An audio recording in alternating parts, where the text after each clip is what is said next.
Éternel Dieu Tout-Puissant, bien-aimé Père Céleste, ce matin nous sommes venus auprès de ton autel de grâce. Nous sommes venus répondre à ton appel, Père.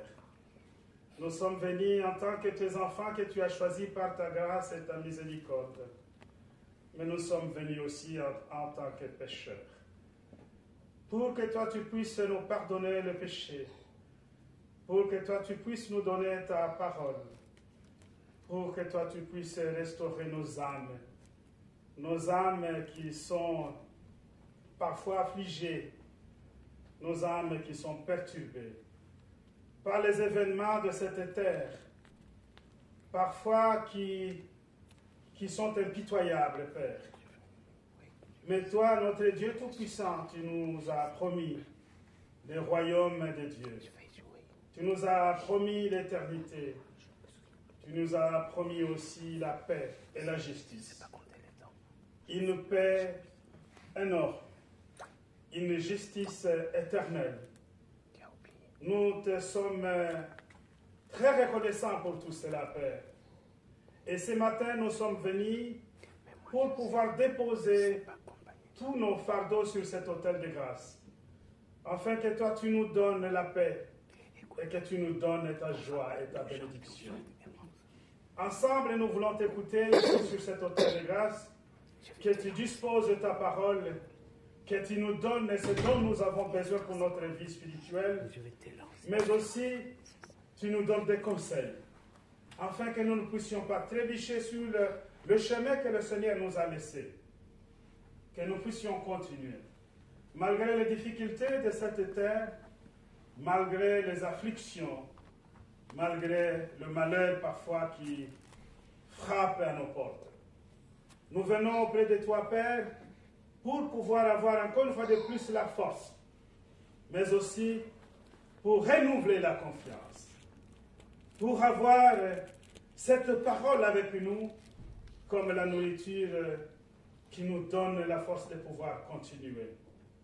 Dieu de miséricorde, ce matin, tu as prévu à nous parler. Donne-nous cette parole, mais aussi donne-nous le cœur de pouvoir comprendre ce que tu veux pour nous. Notre Dieu Tout-Puissant, voici la communauté des Verviers devant toi. Nous savons que parmi nous, il y a nos frères et sœurs qui ne sont pas ici, qui sont restés parfois par des raisons diverses. Père, tends la main vers chacun d'entre eux. Sois au plus près de tes enfants. Pour ceux qui sont malades, qui cherchent la guérison, tu es capable, tu en es capable pour cela. Dieu de miséricorde. Et pour ceux aussi qui se sentent faibles, qui parfois se posent des questions et qui ne veulent pas venir auprès de toi, Dieu de miséricorde, c'est toi qui as la parole, c'est toi qui as tout le pouvoir de donner tout ce dont ils ont besoin, afin qu'ils te reconnaissent, toi le seul et l'unique vrai Dieu, que nous devrions célébrer, que nous devons célébrer. Père d'amour, donne-nous une heure bénie dans ta maison. Nous prions pour nos prédécesseurs dans la foi. Nous prions pour nos apôtres. Nous voulons être unanimes avec eux aussi, en ce matin de l'Avent. Exauce nos prières au nom de notre Seigneur Jésus-Christ. Amen. Amen. Chers bien-aimés, chers frères et sœurs, je voudrais ici vous souhaiter la grâce de notre Seigneur Jésus-Christ à tous, déjà, mais aussi vous lire le texte biblique qui nous a été envoyé par l'apôtre patriarche, qui se trouve dans le livre du prophète Zacharie, dans son chapitre 9, au verset 9.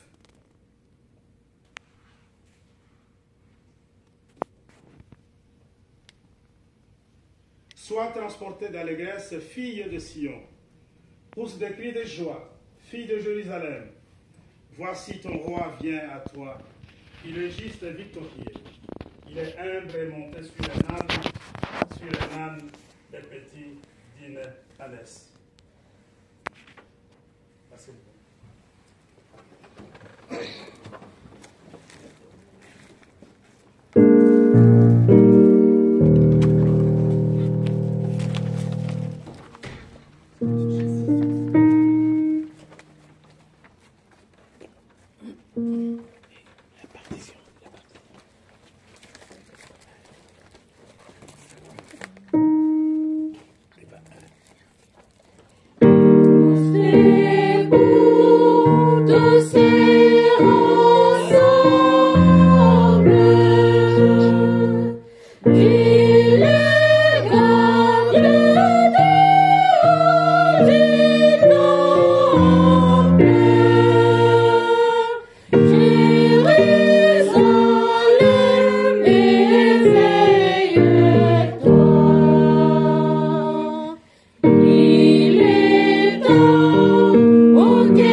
Mes chères sœurs,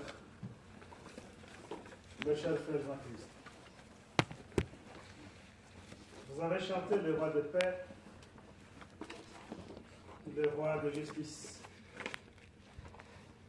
un roi dynamique, mais aussi un roi humble. Ce chant nous amène directement dans la pensée sur notre roi, le roi Jésus. Le roi Jésus, comme l'a énuméré ici notre apôtre patriarche, il dit, le roi Jésus qui était venu aux siens qui ne l'ont pas reconnu, mais une poignée de personnes qui l'ont reconnu, il les a donné la mission. Et cette mission aussi s'inscrit dans la logique avec cette poignée de personnes qui se sont présentées devant Jésus-Christ et qui dit, allez dans toutes les nations pour qu'ils deviennent aussi mes disciples. La Bible dit, il est venu chez les siens ne l'ont point reçu. Mais à tous qui l'ont reçu, à tous ceux qui l'ont reçu, il a donné le pouvoir de devenir enfants de Dieu.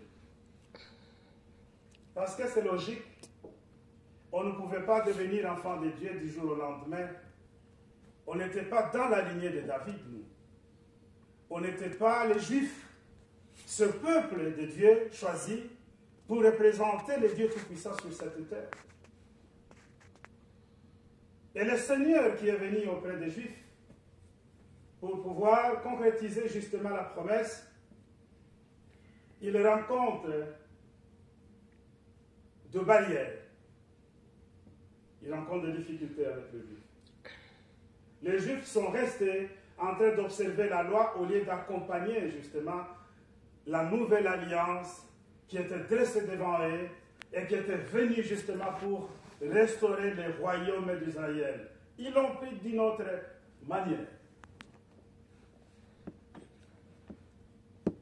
Mais si c'était nous, comment est-ce qu'on prendrait ça aussi?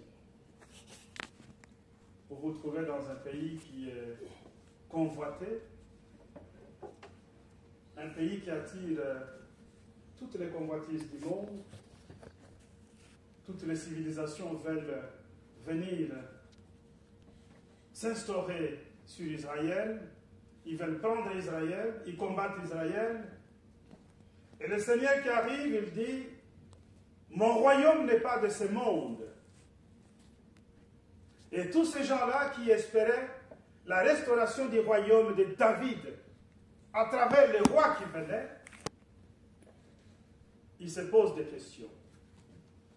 Si son royaume n'est pas de ce monde, de quel royaume parle-t-il?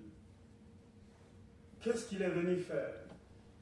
Pourquoi nous l'appellerons Messie, le Sauveur?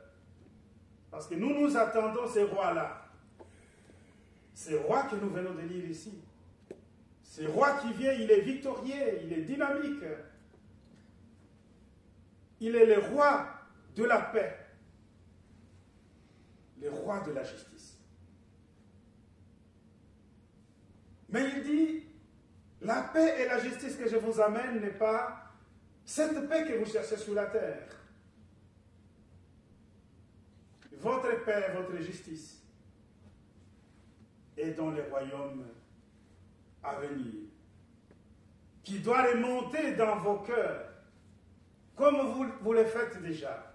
Parce que le peuple juif était resté, si vous voulez bien que nous puissions prendre l'histoire, plus de 2 siècles sans roi.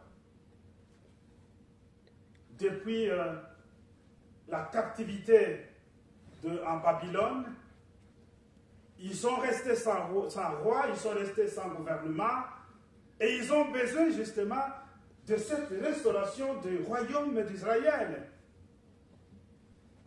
Mais au même moment, il y a un autre roi qui domine sur la civilisation, le roi Alexandre de la Grèce. Lui, il parcourt maintenant Il quitte la Grèce, il passe sur la Turquie, tout le monde l'acclame, tout le monde est derrière lui. Il passe la Syrie, il va jusqu'en Israël. Il va continuer son voyage en Égypte, en Afghanistan, jusqu'en Inde. Ce roi est jeune. Il est beau, il a 20 ans. Il est sur une monture qui est extraordinaire. Vous le savez bien, à cette époque-là, la civilisation grecque règne dans toute la terre. Mais à côté, il y a une civilisation qui est appelée Perse. Ils sont distants. Ils sont rigoureux. Ils tuent. Mais ce roi qui vient, il est bon, mais il ne faut pas lui résister. Il vient avec ses chars, avec son armée. Il ne faut pas lui résister. La Bible dit le peuple de Tyr lui résiste. Le peuple de Tyr a mis en veille son armée et veut fermer la porte à ce roi-là. Et l'histoire nous dit qu'il tue 8000 parmi le peuple de la ville de Tyr. Et il prend 30 000 plutôt, qu'il vend comme des esclaves. Mais il est présent, il arrive en Israël, il essaye un peu de recruter aussi parmi les jeunes des soldats qui doivent faire partie de son royaume, de son armée plutôt. Ils sont heureux de pouvoir apprendre à tirer à l'arc. Ils sont heureux de pouvoir aussi monter sur le char de combat, ou à cette époque-là, les chevaux de combat. Ce roi, il est proche de la population. Il essaye un peu d'organiser des concerts, des théâtres. Il construit des temples, même. Chose qui n'était pas possible avec les Perses.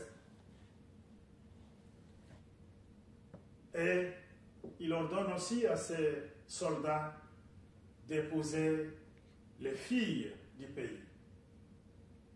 Et lui-même, d'ailleurs, en a fait l'exemple. Il a épousé une fille babylonienne qui s'appelait Roxane. Aujourd'hui, lorsque vous regardez le nom de Roxane, moi je me suis dit, quand je lis ça, je dis, oh wow, finalement, le nom de Roxane est venu de l'épouse d'Alexandre. Je crois bien, peut-être avant, il n'y en avait pas. Je ne sais pas, je n'ai jamais vécu à cette époque. Chers bien-aimés, chers frères et sœurs, ce roi, il est proche, il est bon, il est beau, il a de beaux uniformes, tout le monde veut de lui, tout le monde s'approche. Il est sur une monture qui est bicéphale, qui est jolie à regarder. Ça plaise à tout le monde. Et au même moment, Zacharie monte sur l'esplanade du temple pour pouvoir annoncer cette prophétie que nous venons de lire ici. Sois transportée d'allégresse, fille de Sion. Pousse des cris de joie, fille de Jérusalem. Voici ton roi vient à toi. Il est juste et victorieux. Il est humble monté sur un âne, le petit d'une ânesse. Voici ton roi vient à toi. Il est juste et victorieux. Victorieux, oui. Juste, ça dépend de quelle justice il s'agit. Quelqu'un qui vient de faire 8000 morts dans la ville de Tyr, quelqu'un qui a rendu 30 000 parmi les enfants, les jeunes, les femmes, les hommes de la ville de Tyr en esclaves, il est juste. Ça dépend de quelle justice il s'agit. Mais à cette époque, chers bien-aimés, la justice elle était définie autrement. Le peuple d'Israël attendait une justice. Dans la définition de ce peuple, il se disait, la justice, c'est que chacun puisse avoir ses oliviers, ses figuiers et son citerne pour boire de l'eau. Il faut qu'on ait un champ de vigne pour chacun, même pour les pauvres. Et si on n'a pas le champ de vigne, on n'a pas la justice. Si je n'ai pas le champ de figuier, je n'ai pas de justice. Si je n'ai pas un citerne pour boire de l'eau, je n'ai pas de justice. Aujourd'hui encore, nous vivons ces injustices. Aujourd'hui encore, lorsque vous allez dans des pays appelés sous-développés, il y a des populations qui souffrent, qui n'ont même pas de citerne pour se procurer de l'eau à boire.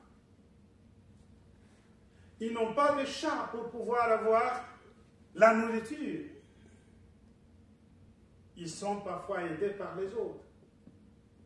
Et la justice. Parce qu'à travers cette justice, les gens aspirent à la paix. Sans la justice, on n'a pas la paix. Quand on est affamé, on n'a pas la paix. Chers bien-aimés, chers frères et sœurs, Zacharie donne une prophétie qui nous amène à comprendre que le roi qui vient, c'est un roi qui amène la paix, mais aussi qui amène la justice.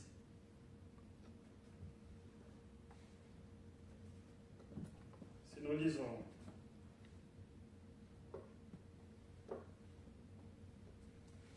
dans Matthieu chapitre 21, chers bien-aimés, vous verrez ce qui est dit. Dans le verset 5, chapitre 21, verset 5. Dites à la fille de Sion, voici ton roi, vient à toi, plein de douceur, et monté sur un âne et sur un ânon, le petit d'Inanès. De qui s'agit-il? Est-ce qu'Alexandre, il rentre à Jérusalem, il est sur un âne, le petit d'Inanès? Non. Alexandre, lui, rentre en Jérusalem, il est sur une monture qu'on a dit ici, qui est bicéphale, qui est magnifique, qui est plaisant, que tout le monde aime regarder. Il est sous ces beaux uniformes. Il est magnifique, il est jeune. Il donne le plaisir de regarder. Et il amène la civilisation, il commence à enseigner des choses. À cette époque, il n'y avait pas de théâtre, mais lui amène le théâtre, lui amène les concerts. Il commence à construire des temples. Il trouve à Alexandre quelqu'un de bien. C'est un victorieux. Mais lui, il n'est pas le roi de paix, il n'est pas le roi de la justice. Parce qu'il vient de commettre des crimes dans la ville de Tyr. Et c'est roi que nous attendons. Et c'est roi que nous voulons. Alors, à cette époque, il y avait une prière. Pour donner ou couronner un roi, ils avaient le souverain sacrificateur ou le prêtre, si nous pouvons appeler ça dans un langage clair. Le prêtre amenait les rois dans les temples et prononçait une prière qui se trouve dans le psaume 72. Pendant que Jérusalem est restée 2 siècles et demi sans roi, alors Zacharie, au même moment qu'Alexandre entre en Jérusalem et Israël, Zacharie donne cette prophétie. Ça sème la grande confusion. Déjà, 2 siècles et demi, nous n'avons pas de roi. Et il y a un roi qui vient nous coloniser, nous amener la civilisation nouvelle. Il y a une prophétie qui est dite ici. Alors, cette prière est celle-ci, dans Psaume 72. Gloire du royaume messianique. Ô Dieu, donne tes jugements au roi et la justice au fils des rois. Il jugera ton peuple avec justice et te malheureux avec équité. Les montagnes porteront la paix pour le peuple et les collines aussi par l'effet de la justice. Il fera droit aux malheureux du peuple, il sauvera les enfants du pauvre et il écrasera les oppresseurs. Il donnera la justice aux équités, ou il donnera l'équité aux pauvres, la justice aux pauvres. Justice, équité, c'est la même chose. Nous avons parlé ici de vignes, de figuiers et de citernes d'eau que doivent avoir même le pauvre pour qu'il y ait la justice, pour qu'il y ait la paix. Chers bien-aimés, quand nous regardons cela, nous nous disons la paix pour les Juifs, le shalom pour les nations. Shalom, la paix pour les nations. Shalom pour les goïs. Les goïs, ce sont nous qui ne sommes pas des Juifs. Ça s'utilise en Israël. Lorsque vous demandez à un Juif c'est quoi les goïs, il vous dira. Goï, c'est celui qui n'appartient pas dans la lignée des Juifs. C'est un goï. Et nous, nous sommes des goïs. En quelque sorte, il nous appelle goïs comme païens. Et que nous avons retrouvé justement la miséricorde de Dieu. Le peuple païen. Chers bien-aimés, chers frères et sœurs, les rois qui arrivent sur un âne, le petit Dinanès, ça nous renvoie justement à la rentrée de notre Seigneur Jésus-Christ en Jérusalem. Une rentrée qui était triomphale sur l'âne, le petit Dinanès. Je voudrais revenir ici sur Matthieu 21. Lorsqu'ils approchèrent de Jérusalem et qu'ils firent arriver à Bethphagée, vers la montagne des Oliviers, Jésus envoya 2 de ses disciples en leur disant, « Allez au village qui est devant vous, vous trouverez aussitôt une ânesse attachée et un anneau avec elle. Détachez-les et amenez-les-moi. Si quelqu'un vous dit quelque chose, vous répondrez, le Seigneur en a besoin. Et à l'instant, il le laissera aller. Or, ceci arriva afin que s'accomplisse ce qui avait été annoncé par le prophète. » Voyez-vous que Matthieu revient sur la parole du prophète Zacharie. L'évangéliste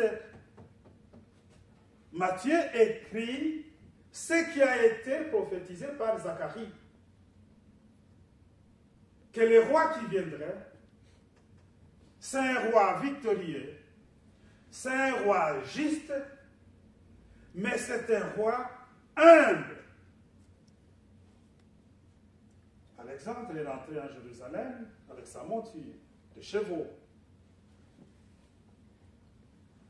Et là, quand la Bible dit, le roi qui vient, il vient sur un âne, ce n'est pas le cheval, ce n'est pas une monture.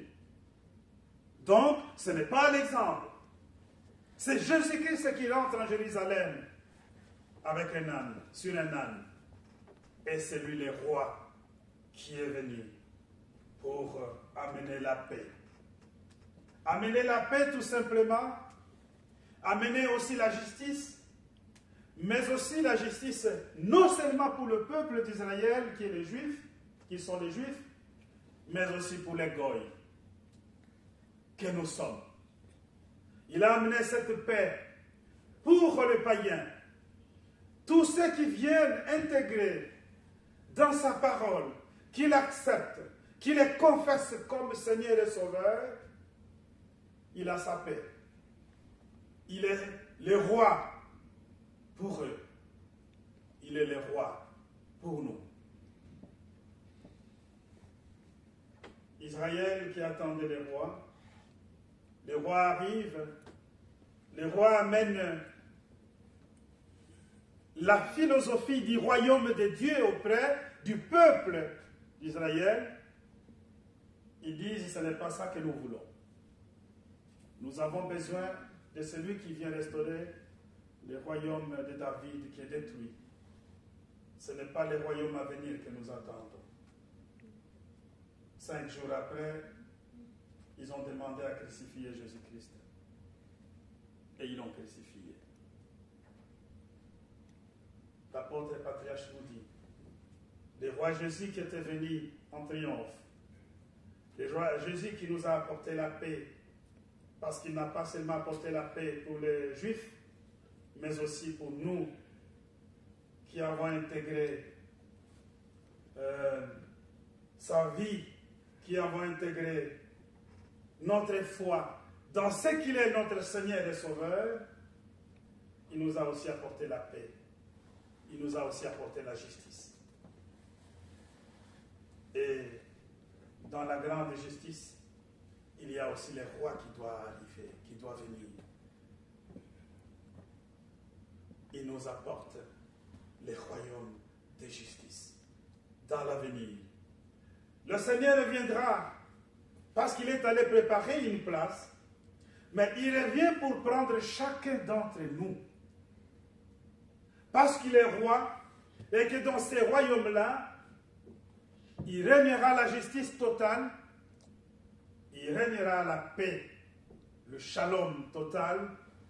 Alors, il prépare cela pour tous ceux qui ont cru à sa parole, pour tous ceux qui ont passé parfois des moments difficiles parce qu'ils étaient des enfants de Dieu, ou tout simplement parce qu'ils étaient aussi des humains sur la terre. Ils seront dans le grand plaisir d'être appelés filles de Sion. Sion ici est représenté, comme nous dit notre apôtre patriarche, que cette église épouse qui se prépare. Sion qui doit voir cette allégresse, la grande joie, parce que le roi, lui, il vient, non pas comme est venu Alexandre sur une monture bicéphale, mais ce roi qui revient, il revient sur la gloire, au-dessus des nuages, avec toute gloire du ciel, et tous ceux qui sont en train de croire à tout cela, ils le verront. Ils le verront dans les airs. Et ils se préparent pour aller le rencontrer dans les airs. C'est ça la grande différence. Ce roi, il viendra, il sera dans les airs. Et c'est la grande joie, c'est la grande gloire du ciel, à travers les anges, nous sentirons de grands triomphes, de grands chants d'allégresse, et tout le peuple verra le roi sur les nuées de son retour. Et chacun d'entre nous, nous serons en train de contempler sa gloire, ensemble avec lui. Chers bien-aimés, chers frères et sœurs, cette période de l'Avent que nous commençons aujourd'hui, qui est le début du mois de décembre, nous amène une grande réflexion sur notre Seigneur, notre roi des rois, le roi Jésus-Christ. Nous devons nous mettre à réfléchir comme des enfants de Dieu avec le roi qui viendra, et ce roi qui prépare notre royaume, et là où nous serons comme de petits princes, là où nous célébrerons aussi ensemble avec lui dans les noces de l'agneau et sur la table avec notre Seigneur comme roi. Et là aussi, nous serons ensemble avec lui dans le millénium de paix. Mais là aussi, nous serons ensemble avec lui dans la création des nouveaux cieux et de la nouvelle terre, afin que nous puissions vivre et régner avec lui éternellement dans le monde qu'il est en train de préparer. En cette période, je crois que ce message que j'ai mis aussi dans les groupes, nous commençons déjà à faire notre traversée comme nous l'appelons une transition. Cette traversée de ces mois, de cette année pour l'année prochaine, nous voulons nous approcher plus de Dieu, de Jésus-Christ, notre roi qui revient. Nous voulons lui donner tout ce que nous avons, notre foi, notre amour. Nous voulons lui célébrer et nous voulons aussi consacrer notre temps en tant qu'enfant de Dieu. Lui remercier à chaque fois. Parce qu'à chaque situation que nous traversons, il n'est pas loin de nous. Il nous accompagne même dans la maladie. Il nous accompagne même dans nos deuils. Il nous accompagne dans toutes les difficultés que nous traversons. Mais cela, ce n'est pas la fin. Parce qu'il a prévu une fin agréable que nous devons passer avec lui. Lui qui sera le roi de paix et le roi de justice. Parce que dans son royaume, ça régnera que la paix et la justice pour tous les peuples qui iront habiter. Amen. Amen. Notre prêtre va continuer, la communauté peut chanter un strophe.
Nous venons ici déposer tout ce que nous avons comme poids, comme charge. Nous avons passé une semaine, il y a bien d'événements, il y a bien des soucis, il y a des échecs, il y a des déceptions, beaucoup de choses. Et alors là, on vient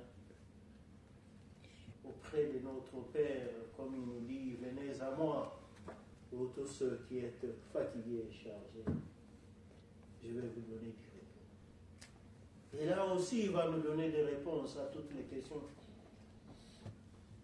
qui sont restés suspendus dans notre vie. On se demande, on dit, moi je suis chrétien,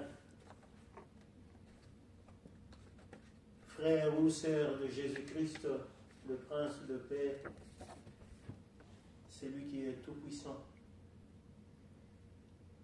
C'est lui qui a pris tous nos poids. Mais pourquoi moi, ma détresse ne s'arrête pas? Est-ce qu'il m'a oublié? Ou alors je suis dans la liste d'attente? On nous dit ici, quand Jésus vient, il ne vient pas pour naître dans la crèche. Il vient dans notre cœur, il vient apporter la paix dans notre cœur. Il vient apporter la justice dans ce monde où, des fois, tu peux donner tout ce que tu as comme qualité à ton prochain, mais tu n'es pas épargné d'une déception.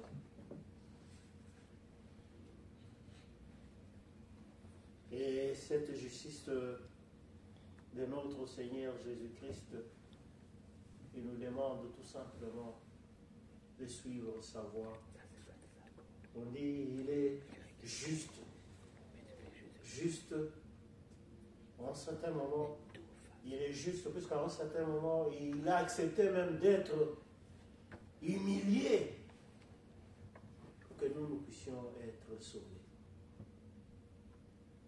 Il s'est sacrifié. C'est ce qui est des fois difficile, mais bien aimé. À un certain moment, on se retrouve, on se dit non, je ne fais que revendiquer mes droits et je suis dans mes droits. Oui, mais à un certain moment, pour le prince de la paix qui arrive, il nous dit à un certain moment, donne ta raison à l'autre. Comme ça, cette société qui est pleine d'injustice, les gens pourront vivre en communion. Il vient pour établir la communion entre nous. Mais la communion, il faut faire des concessions, il faut perdre son droit, il faut perdre sa raison. Comme Jésus, il est venu, il a accepté d'être insulté, il a accepté d'être ligoté, il s'est dépouillé de toutes ses forces, parce que il y a même son disciple Pierre qui est venu auprès de lui en lui disant, mais mon roi, toi tu ne t'es pas te laissé maltraiter comme ça, tu as toute la puissance, tu as toute une armée des anges. Il suffit tout simplement que tu donnes l'ordre et tout ça. Les anges viendront et ils combattront à ta place. Il dit non, là c'est le langage de Satan. Je ne suis pas venu pour m'élever, pour chercher la victoire physique, mais la justice de Dieu, c'est-à-dire savoir se rabaisser, savoir s'humilier devant ses ennemis, devant ses agresseurs, et chercher tout simplement ce que la paix puisse triompher. Ainsi, ce roi qui arrive, qui va apporter la joie, l'allégresse à cette fille de Sion, cette fille qui attend son époux qui est l'Église, il va trouver une place dans notre cœur. Nous savons pardonner, nous savons acquiescer et nous savons nous sacrifier pour que l'autre puisse être glorifié. Ainsi, c'est cette justice-là que nous devons nous efforcer, mes bien-aimés. Je sais que c'est difficile. Nous voulons aussi montrer, non, nous avons du poids, nous sommes forts, nous avons de la connaissance. Et je ne sais pas me laisser abattre comme ça, non. Rabaisse-toi et c'est Dieu qui va t'élever. Gloire aux humbles, gloire aux faibles. C'est Jésus seul qui apporte cette justice et qui va t'élever pour cette éternité à laquelle nous nous préparons. Nous avons écouté dernièrement que nous attendons une nouvelle terre et un nouveau ciel, des nouveaux cieux, où il y aura juste la justice, où il n'y aura pas de souffrance, où il n'y aura pas ceux qui cherchent à montrer que nous sommes plus forts par rapport aux autres. Nous serons tous dans cette égalité, frères et sœurs de Jésus-Christ, enfants de notre Père Céleste, et nous serons dans cette communion qu'il n'y a pas de discrimination, et là, ce sera une joie parfaite.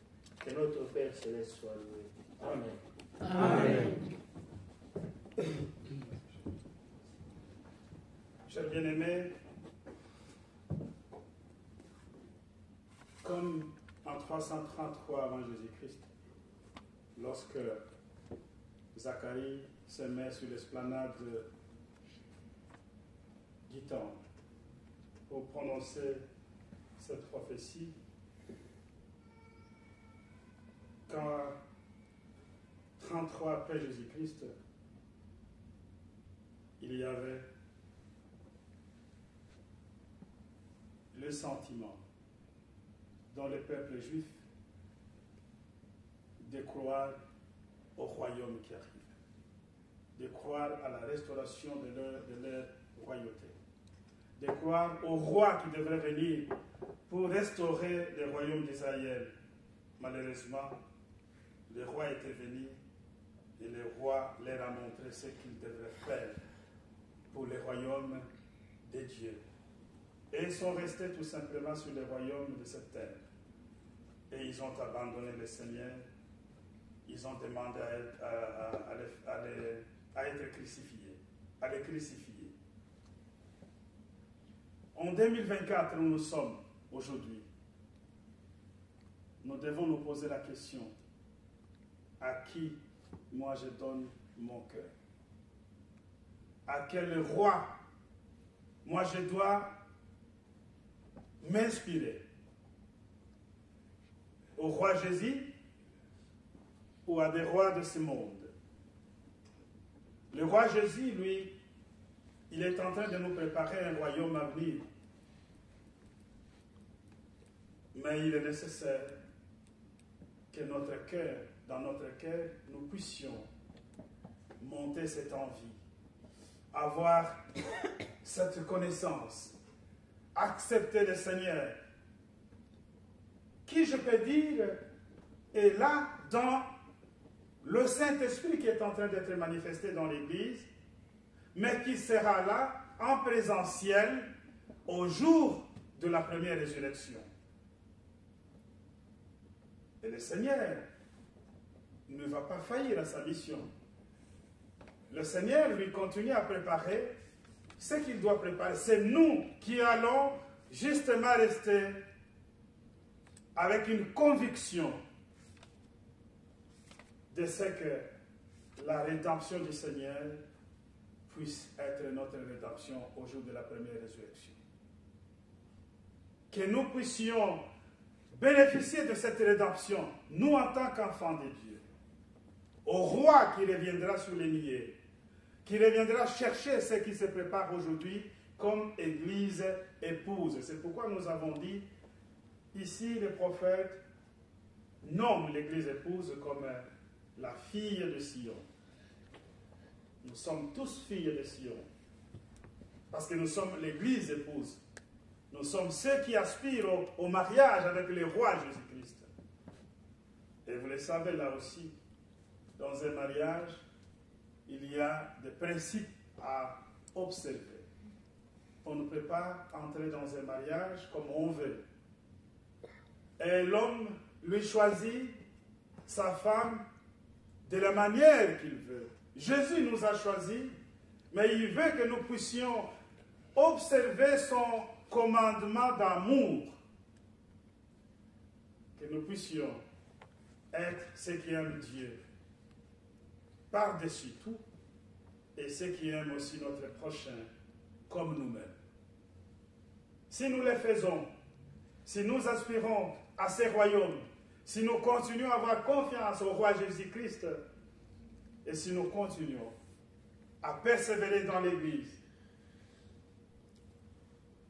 à pratiquer toutes les œuvres nécessaires, alors nous serons pris comme l'Église épouse, nous serons pris comme la fille de Sion pour pouvoir être ensemble avec le Seigneur. Il y a des événements qui vont se suivre. Les événements qui vont se succéder, elles sont toutes belles. Déjà, ça commencera par une grande fête de noces. Et la grande fête de noces, pour chacun d'entre nous, nous voulons tous y participer. Qui aujourd'hui, on lui promet, on lui dit, écoute, il y aura une grande fête, par exemple dans la grande famille, tu es l'invité, mais tu dois accomplir ça, ça, ça et ça. Et arrivé le jour de la grande fête des familles, on te dit, non, toi tu n'as pas accompli ce qu'on t'avait demandé, alors tu es écarté de la fête. Tu restes triste, parce que tu ne fais pas partie de la grande famille. Chers bien-aimés, chers frères et sœurs, le roi Jésus, il est juste. Le roi Jésus, il est le roi de paix, le roi de shalom. Shalom pour les Juifs, shalom pour les Goïs que nous sommes. Chers bien-aimés, le roi Jésus reviendra pour les noces de l'agneau, mais aussi pour le royaume de Dieu, mais aussi pour la nouvelle créature. Voyez, tous ces événements, ça nous fait rêver, tous. Nous voulons y participer tous. Et c'est comme vous les chantez, nous devons être en cohorte. C'est tenir la main dans la main. Ceux qui sont faibles, ceux qui sont encore forts, puissent soutenir ceux qui sont faibles, afin que nous puissions marcher ensemble pour le jour du Seigneur. Amen. Amen. Pour la Sainte Seine, chers bien-aimés, c'est le corps et le sang de Jésus-Christ. Vous le savez bien, nous le prenons avec dignité, mais nous le prenons avec repentance aussi dans notre cœur. Pour cela, nous chantons les cantiques 270.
Notre Père qui es aux cieux, que ton nom soit sanctifié, que ton règne vienne, que ta volonté soit faite sur la terre comme au ciel.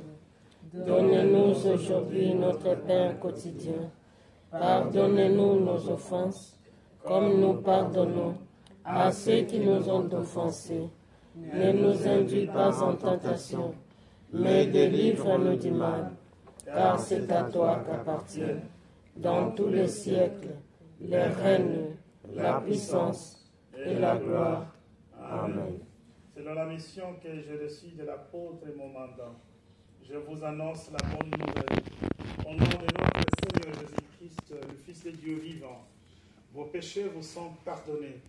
La paix du ressuscité soit avec vous. Amen. Amen.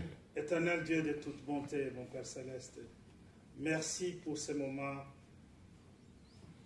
important pour nous, tes enfants, pour nous avoir pardonné tous nos péchés et nous nous sommes trouvés dignes de nous approcher de cette table, Père. Merci aussi pour le sacrifice de notre Seigneur Jésus-Christ sur la croix, qui nous ouvre l'opportunité de venir auprès de toi, mais aussi d'aspirer le royaume de Dieu. Dieu d'amour, bénis chacun d'entre nous, donne-nous la foi nécessaire, mais aussi la justice et la paix que nous aspirons, notre Père Céleste. Unis-nous dans la prière de tous ces exauce-nous, au nom de notre Seigneur Jésus-Christ. Amen. Amen. Nous célébrons la Sainte Seine.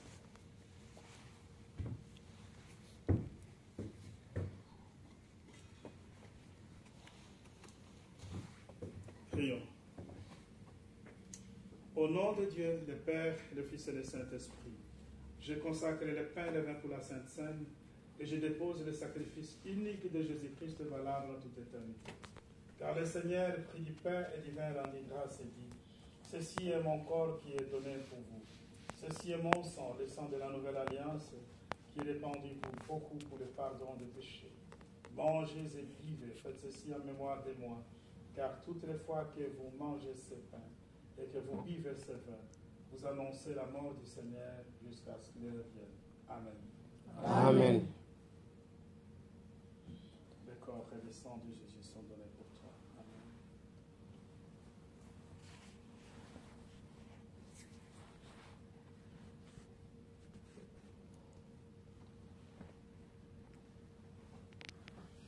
Asseyez-vous.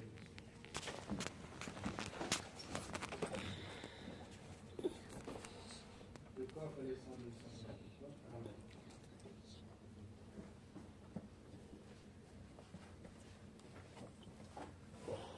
Le corps et le sang de Jésus sont donnés pour toi. Amen. Le corps et le sang de Jésus sont donnés pour toi. Amen. Le corps et le sang de Jésus sont donnés pour toi. Le corps et le sang de Jésus sont donnés pour toi. Le corps et le sang de Jésus sont donnés pour toi. Le corps et le sang de Jésus sont donnés pour toi. Amen. Le corps et le sang de Jésus sont donnés pour toi. Le corps et le sang de Jésus sont donnés pour toi. Le corps et le sang de Jésus sont donnés pour toi. Le corps et le sang de Jésus sont donnés pour toi. Le corps et le sang de Jésus sont donnés pour toi. Le corps et le sang de Jésus sont donnés pour toi. Le corps et le sang de Jésus sont donnés pour toi. Le corps et le sang de Jésus sont donnés pour toi.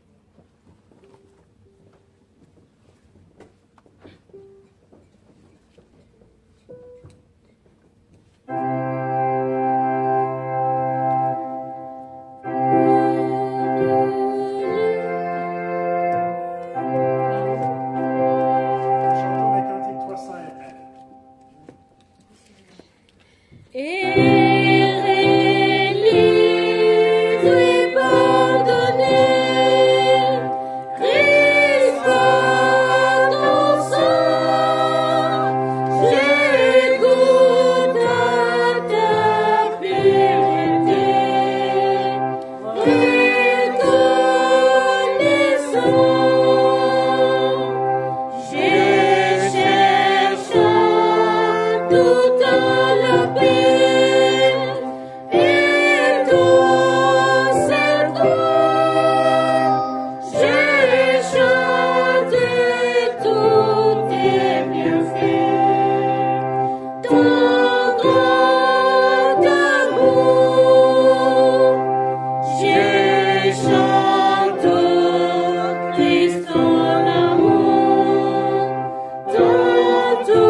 Nous allons nous lever pour finir avec la prière.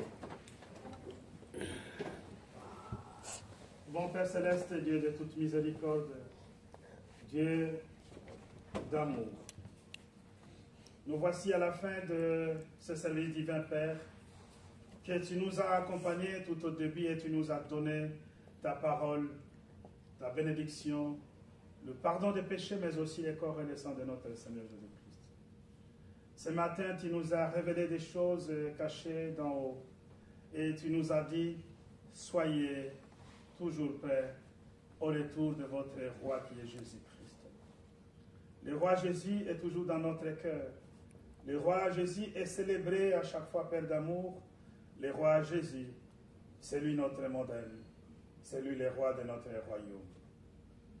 Nous te sommes reconnaissants, Père, pour tout ce que tu as fait, tout ce que tu continues à faire, mais aussi tout ce que tu feras dans l'avenir pour nos vies. Père de miséricorde, nous savons que sur cette terre, nous ne pouvons pas confier à des gens comme nous. Notre confiance, c'est à toi. Et cette confiance, nous savons que toi, tu es toujours bon. Tu es le Dieu de paix. Tu es le Dieu de justice. Que tu nous accompagnes à chaque fois, Père de miséricorde. Que tu nous donnes chaque fois ce dont nous avons besoin. Que tu nous assistes aussi à chaque fois lorsque nous avons besoin de toi. Bénis chaque âme ici présente. Bénis chaque enfant, Père. Bénis leurs familles. Bénis leurs activités. Bénis tout ce qu'ils font, tout ce qu'ils touchent, tout ce qu'ils parlent. Parce qu'ils sont tes enfants. Tu les as choisis par ta grâce et ta miséricorde. Parce qu'ils sont les frères à notre Seigneur Jésus-Christ. Parce qu'ils méritent aussi vivre la vie sur cette terre, une vie digne des enfants de Dieu. Nous te les confions. Nous te confions cette communauté de vie entre tes mains. Nous savons que nous commençons la période de l'Avent aujourd'hui. Mais aussi c'est une période de transition que nous voulons traverser cette année pour l'année prochaine qui est 2025. Nous les donnons entre tes mains afin que tu sois le seul et l'unique qui nous protège. Toi qui nous guides, qui guides nos pas. Toi qui nous montres les chemins par lesquels nous devons marcher. Et toi qui es devant nous, notre Dieu Tout-Puissant, comme le mirail qui nous protège contre toute tentative de nous renverser. Dieu d'amour, nous pensons à tous ceux en ce moment qui souffrent dans leur cœur, à ceux qui sont malades, à ceux qui ont des difficultés diverses. Tous nous les confions à toi et tous nous te demandons, bénis chacun d'entre eux. Bénis aussi nos prédécesseurs dans la foi, bénis nos apôtres, bénis Dieu d'amour, les jours à venir devant nous, bénis aussi notre Dieu Tout-Puissant, toutes les activités que nous faisons dans ta maison. Pour l'amour de notre roi, Jésus-Christ. Et donne-nous la communion, une communion, notre Dieu Tout-Puissant, digne d'être appelé communion dans notre communauté de Verviers. Mais aussi nous prions pour nos frères et sœurs dans le monde entier. Nous savons qu'il y a des guerres ça et là, il y a des famines ça et là, il y a des calamités. Tout cela, Père d'amour, tu es capable de changer la courbe des choses. C'est pourquoi nous te demandons, fais cela par ta volonté. Ce dimanche, nous voulons aussi les passer sous ta main, que tu puisses nous protéger pendant les heures de l'après-midi, mais aussi pendant les heures de la nuit. En temps, exauce-nous, notre Dieu Tout-Puissant, et donne-nous mieux et plus que nous pouvons te demander en parole, au nom de notre Seigneur Jésus-Christ. Amen. Amen. Que la grâce de notre Seigneur Jésus-Christ, l'amour de Dieu le Père et la communion du Saint-Esprit soient avec vous tous. Amen.